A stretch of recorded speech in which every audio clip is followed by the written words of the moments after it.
Jeshi la Polisi mkoa wa Mbeya linamshikilia Mary Timotheo, mkazi wa Garijembe mkoa wa Mbeya, kwa tuhuma za mauaji ya mtoto wake aitwaye Schola Atanas Mwaba mwenye umri wa miaka 10 aliyekuwa mwanafunzi wa darasa la 4 katika shule ya msingi Ngonde.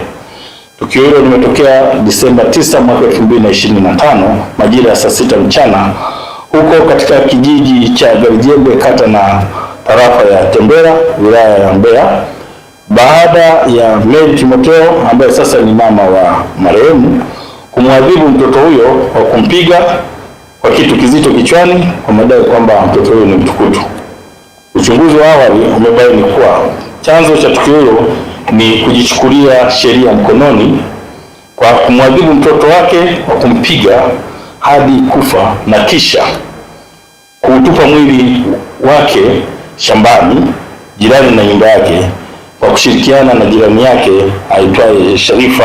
Nzarage, mkazi wa Garijembe, ambaye pia anashikiliwa na jeshi la polisi. Upelelezi unakamilishwa ili hatua za kisheria ziweze kuchukuliwa dhidi ya watuhumiwa wote wawili. Hivyo jeshi la polisi mkoa wa Mbeya linatoa wito kwa baadhi ya wazazi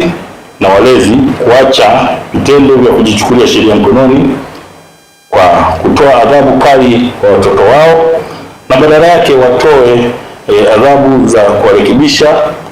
na kuwafundisha mienendo mema ya maadili ili kuepuka madhara yanayoweza kuwapata, ikiwemo kuwapotezea maisha kama hivi au kuwasababishia ulemavu.